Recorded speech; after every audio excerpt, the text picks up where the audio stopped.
प्रभु यीशु मसीह ने मरियम को कहा, मैं अपना लहू लेकर एक ही बार पिता के सामने जा रहा हूं, अभी मुझे मत छू, मैं अपना लहू महायाजक बनकर चढ़ाऊंगा। और फिर वचन कहता है प्रकाशित वाक्य 1 उसकी 5 और 6 आयत में कि परमेश्वर जब यीशु मसीह मारे गए, गाड़े गए और तीसरे दिन मुर्दों में से जी उठे, तो क्या हुआ? परमेश्वर ने अब वो याजक वाला पुराना नियम खत्म कर दिया और बाइबल कहती है अब जितने परमेश्वर को मानेंगे वो सारे याजक कहलाएंगे और वो सारे राजा कहलाएंगे। अब आपको अपने पाप माफ करवाने के लिए मेरे पास आने की जरूरत नहीं है। आपको अपने पाप माफ कराने के लिए याजक के पास आने की जरूरत नहीं है। आप खुद याजक हैं। आप खुद अपने पापों की क्षमा के लिए प्रार्थना कर सकते हैं और परमेश्वर के सामने जा सकते हैं। हमारा महायाजक प्रभु यीशु मसीह बन गए और हम सब लोग याजक बन गए।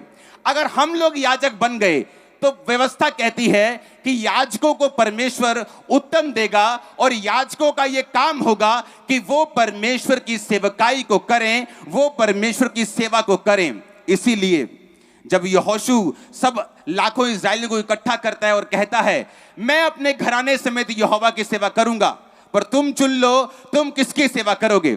अगर सेवा थोड़े लोगों ने करनी होती, अगर परमेश्वर की आज भी ये इच्छा है कि मैं सेवा करूं, मेरा घराना ना करे, आप सेवा करें, आपका मोहल्ला ना करे, बस एक एक लोग चुने जाएं और वो सेवा करें और बाकी नहीं। लेकिन बाइबल कहती है यीशु मसीह ने कहा अब तुम जाओ, मत्ती 28 उसकी 18 से 20, तुम जाओ और सब जातियों के लोगों को चेला बनाओ, उन्हें बाप बेटा पवित्र आत्मा के नाम से बपतिस्मा दो, सब बातें जो मैंने तुम्हें मानना सिखाई उन्हें मानना सिखाओ, और देखो जगत के अंत तक मैं तुम्हारे साथ हूं।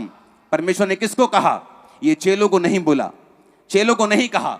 जब परमेश्वर ये वचन दे रहे थे तो वचन कहता है वहां 500 से अधिक लोग मौजूद थे, वहां 12 प्रेरित भी मौजूद थे, यहूदा इस्करियोती को छोड़ के वहां पे और भी लोग मौजूद थे। आने वाले प्रेरित, अपकमिंग प्रेरित, पास्टर्स, टीचर, इवेंजलिस्ट, विश्वासी सब मौजूद थे। अगर परमेश्वर ने सिर्फ प्रेरितों को बोलना होता कि जाओ सेवा करो तो परमेश्वर पब्लिक में ऐसा मैसेज ना देता, पर उसने बाइबल कह दी 500 लोगों के बीच में मैसेज दिया अब तुम लोग जाओ और मेरी सेवा करो, क्योंकि तुम लोग याजक बन चुके हो। जब मैंने लहू को बहा दिया, जब महायाजक बन के अपना लहू परमेश्वर के सामने चढ़ा दिया, अब तुम राजा हो और याजक हो, अब तुम मेरे याजक हो, तुम मेरी सेवा करोगे और मैं तुम्हें अय्यूब की तरह बरकत दूंगा, मैं तुम्हें ऊंचा करूंगा, मैं तुम्हें बढ़ाऊंगा, सारे वायदे तुम्हारी जिंदगी में पूरा करूंगा। आमीन। मेरे को ऊंचे वाला चाहिए चर्च। वचन कहता है परमेश्वर ने आपको सेवा के लिए बुलाया है, नहीं तो वो कभी ना कहता अंत के दिनों में मैं अपना आत्मा सब मनुष्यों के ऊपर उंडेलूंगा। मुझे क्यों चाहिए उसका आत्मा अगर मुझे सेवा नहीं करनी तो? बाइबल कहती है 7 लोग रोटी बनाने के लिए चुने गए। जब प्रेरितों का काम बढ़ गया तो लोग बोलते थे कि रोटी नहीं खिलाते मेरी विधवाओं को, तो प्रेरितों ने 7 लोग चुन लिए जो रोटी बनाएंगे। लेकिन बाइबल कहती है वो भी पवित्र आत्मा से भरे हुए थे, वो भी लंगड़े चलाने की ताकत को और सामर्थ्य को रखते थे। परमेश्वर ने आपको सेवा के लिए चुना है। एक एक जन जो यीशु मसीह में विश्वास करता है आप सेवकाई के लिए चुने गए हैं। क्यों हमारी घरों में बरकत नहीं मालूम? क्यों हमारे घरों में आज शैतान नाच रहा है? क्यों गरीबी के श्राप नाच रहे हैं? क्यों अभी तक आप सिर नहीं बने और पूंछ हैं? क्योंकि वचन कहता है तुम जब परमेश्वर के वचन को पूरा करोगे, जब तुम परमेश्वर के एक एक वचन जो उसके मुंह से निकले पूरा करोगे, तो वो भी अपने वचन जो तुम्हारे लिए बोले गए हैं वो उनको पूरा करेगा। लिखा जो परम प्रधान के छाए हुए स्थान में बैठा रहे वो सर्वशक्तिमान की छाया में ठिकाना पाएगा। जो कंडीशन है, जो कोई मेरी बातों को सुने, अगर तुम अपने मन को कठोर ना करो, कंडीशन है परमेश्वर के वचन के ऊपर। उसने कहा अगर तुम मेरी सेवा को करोगे तो मैं तुमको सबसे बड़ा कर दूंगा, मैं तुम्हें सबसे ऊंचा कर दूंगा। आज भी परमेश्वर अपने लोगों को बड़ा करना चाहता है। आपके मोहल्ले में, आपके नगर में, आपके परिवार में आप पहले होंगे जो कर्ज को खत्म करके सबसे ऊपर जाएंगे।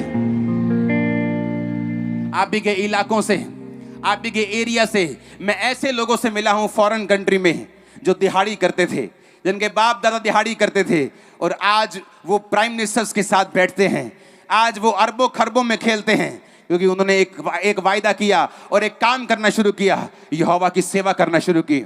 जब मैं 6 महीने का विश्वासी था तो ले हैंड करना शुरू कर दिया था। जब मैं 2 महीने का विश्वासी था तो प्रचार करना शुरू कर दिया था। मैंने प्रीच किया लोगों को, यीशु मसीह के बारे में बताया है, क्योंकि मैं एक बात को जानता था कि मुझे सेवा करनी है। यीशु मसीह ने कहा जाओ और सब जातियों के लोगों को चेला बनाओ। आज क्यों क्रिश्चियन लोगों के घरों में बरकत नहीं है? बाइबल के मुताबिक आप कर्जा देने वाले लोग होने चाहिए, लेकिन अभी भी कर्जा आपके सिर के ऊपर है। वचन कहता है मैं तुम्हें सिर बनाऊंगा, लीडर बनाऊंगा, अगुवा बनाऊंगा, तुम्हें पूंछ नहीं बनाऊंगा। लेकिन क्या सचमुच हम सिर हैं? क्या सचमुच अगुवे हैं? बाइबल कहती है अय्यूब सबसे ऊपर था, प्रॉपर्टी वाइज, बरकत वाइज, आत्मिक चीजों के वाइज, सेवा वाइज। क्यों? परमेश्वर का भय भी मानता था और परमेश्वर की सेवा भी करता था। ये परमेश्वर का प्लान है आपकी लाइफ के अंदर। आप स्टूडेंट हो सकते हैं लेकिन आप सेवा कर सकते हैं। आप डॉक्टर हो सकते हैं, रोज प्रचार कर सकते हैं। आप इंजीनियर हो सकते हैं, रोज यीशु मसीह के बारे में गवाही दे सकते हैं। जो आपकी चर्च में होता है आप वो बता सकते हैं। जो कुछ प्रभु ने आपकी जिंदगी में किया आप वो कर सकते हैं। अपनी चर्च की इवेंजलिस्ट टीम का हिस्सा बन सकते हैं। पोस्टर्स को बांट सकते हैं, पंफलेट को बांट सकते हैं, फेसबुक पे, यूट्यूब पे परमेश्वर के काम को और वचन को शेयर कर सकते हैं, क्योंकि इसी काम के लिए परमेश्वर ने आपको बुलाया है। अगर आपके पास बरकत नहीं है तो उसका रीजन ये है कि आप लोग सेवा में नहीं हैं। इसलिए मैं कहता हूं कि परमेश्वर ने मुझे विश्वासियों की जमात बनाने के लिए खड़ा नहीं किया है, उसने मुझे पास्टर्स उठाने के लिए खड़ा किया है। मैं यहाँ विश्वासियों से बात नहीं कर रहा हूँ, मैं पास्टर्स से बात कर रहा हूँ, मैं इवेंजलिस्ट से बात कर रहा हूँ, प्रेरितों से बात कर रहा हूँ, प्रॉफिट से बात कर रहा हूँ, जो आपके बीच से उठने वाले यीशु मसीह के नाम में। अगर आमीन ऊंचे तो ये बरकत आप और आपके परिवारों के बढ़ा रही यीशु मसीह के नाम में। हालेलुया। बाइबल कहती है इसलिए परमेश्वर ने आपको चुना और इसलिए उसने कहा कि अंत के दिनों में मैं अपना आत्मा सब मनुष्यों के ऊपर उंडेलूंगा, क्योंकि अंत के दिनों में मेरी ख्वाहिश होगी कि हर एक आदमी, हर एक औरत इस्तेमाल की जाए। इसलिए जीसस क्राइस्ट ने कहा तुम सब अब जाना और सब लोग अन्य जातियों को, दूसरे लोगों को बताना यीशु मसीह के बारे में, मेरे बारे में। बाप बेटा पवित्र आत्मा के नाम में बपतिस्मा देना। बाप बेटा पवित्र आत्मा के नाम में बपतिस्मा देने का मतलब क्या है? कि उन्हें बताना कि बाप ने यीशु को भेजा, वो मारा गया और गाड़ा गया और फिर वो जी उठा और उसने फिर पवित्र आत्मा को भेजा जो आज वही काम यहां करता है जो जीसस क्राइस्ट ने किए हैं। अगर आप सेवा में नहीं हैं, आप पाप में हैं, तो मैं आपको बताना चाहता हूं शैतान आपको खराब करना चाहता है, वो आपको तबाह करना चाहता है। वो चाहता है कि आप स्ट्रगल करें, वो ये चाहता है आप कर्ज में रहें, वो ये चाहता है आप बीमार रहें, वो ये चाहता है आप पूंछ बन के रहें, क्योंकि वो नहीं चाहता परमेश्वर का वायदा आपकी जिंदगी से पूरा हो। क्योंकि जिस दिन आपने परमेश्वर की सेवा करने का फैसला कर लिया, आपने जीसस क्राइस्ट के बारे में बताना शुरू कर दिया, आपने प्रचार करना शुरू कर दिया, परमेश्वर का वचन कहता है उत्तम से उत्तम चीजें आपके परिवार में आना शुरू होंगी। उत्तम आपका परिवार होगा, आपका पार्टनर होगा, उत्तम आपका फाइनेंस होगा, उत्तम आपका कैरियर होगा, उत्तम आपकी सेहत होगी, उत्तम आपकी सेवकाई होगी, उत्तम आपका परिवार होगा। आमीन। मेरे को ऊंचे वाला चाहिए। आप तैयार है उसकी सेवा करने के लिए? मैंने कहा क्या आप तैयार है उसकी सेवा करने के लिए? बाइबल कहती है अय्यूब उसकी सेवकाई को करने वाला इंसान था। जब हम वचन पढ़ते हैं उनको लगता है ये एक अमीर इंसान की परमेश्वर बात कर रहा है, लेकिन वो अमीर ऐसे ही नहीं हुआ। जब एक चर्च में 30 भेड़े होती हैं, रूहें होती, लोग होते हैं, अगर उनको अच्छी खुराक मिले तो भेड़े भेड़ों को जन्म देती हैं। अगर उनको अच्छी खुराक ना मिले वो भेड़े बांझ रह जाती हैं। जब खामरा चर्च की शुरुआत हुई तो 3 लोगों से हुई थी।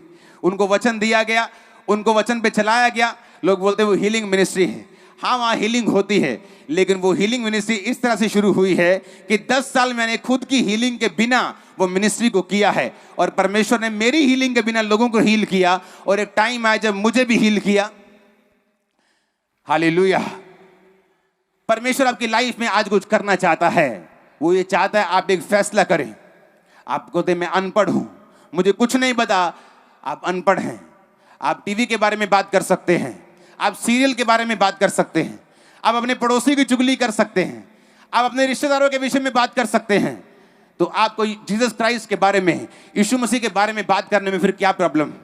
बाइबल कहती है जो यीशु का असली विश्वासी है वो रोज जीसस क्राइस्ट के बारे में बात करता है, क्योंकि इसके पीछे परमेश्वर ने आपके लिए एक बरकत रखी है।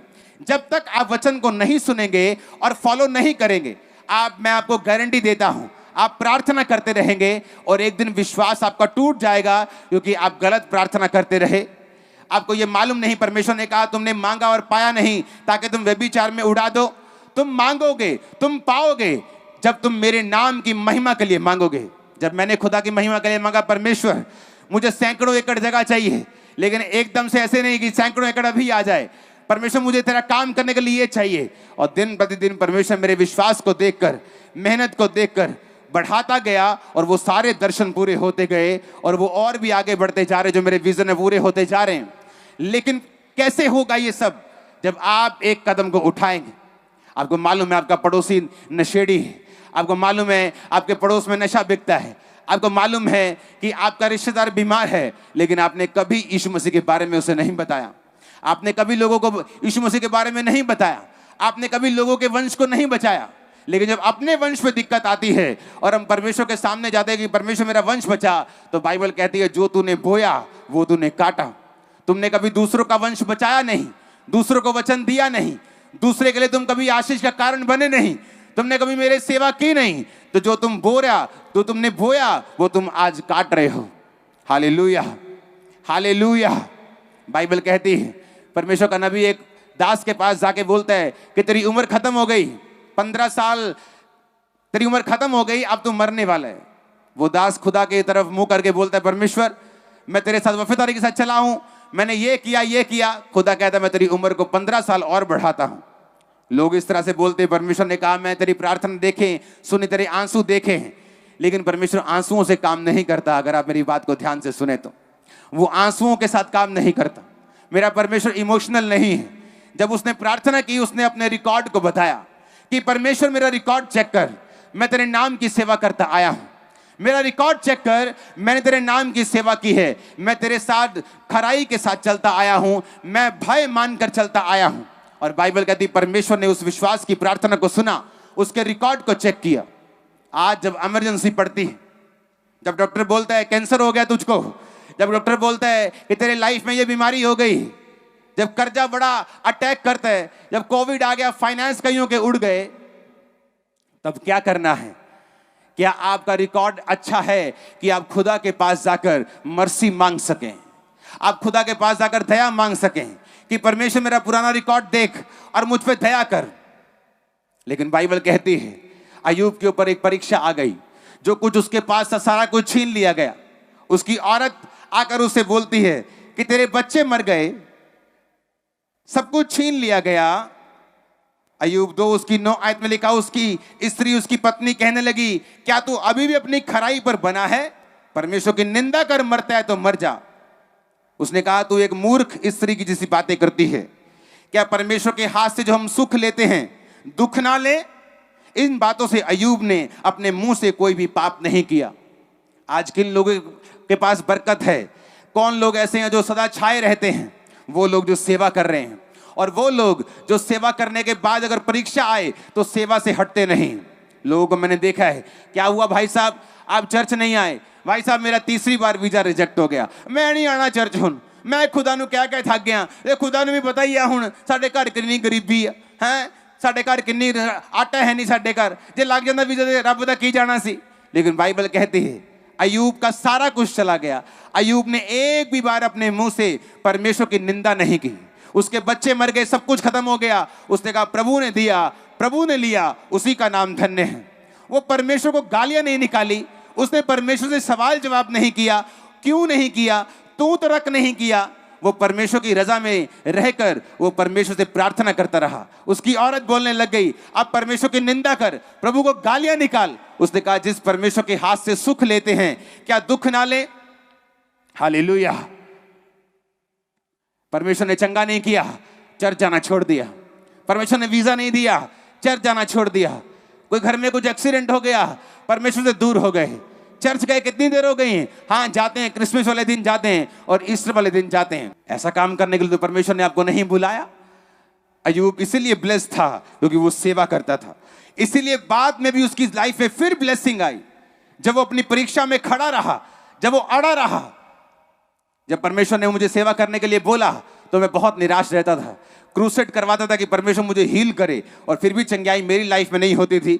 लोग चंगे हो जाते थे तो मैं प्रभु से निराश रहता था। प्रभु को बोलता था परमेश्वर इस बार तूने चंगा ना किया तो मैं सुसाइड कर लूंगा। तो परमेश्वर ने मुझे चंगा तब तक नहीं किया जब तक मैंने अपने शब्दों को चेंज नहीं किया, जब तक मैं दीन मन होकर उसके सामने नहीं गया। और परमेश्वर की आत्मा ने मुझे बोला, जिस नल से पानी निकलता है वो नल कभी भी सूखा नहीं रहता। अगर तू सेवा करेगा, अगर आशीष तेरे अंदर से निकलेगी, चंगाई तेरे अंदर से निकलेगी, तो तू भी चंगाई से रहित नहीं रहेगा, तू भी आशीष के बिना नहीं रहेगा।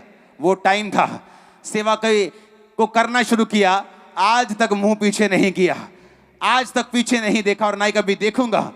और परमेश्वर ने बरकत को दिया, आशीष को दिया, चंगाई को दिया, हर वो चीज थी जो मैंने मांगी। हालेलुया।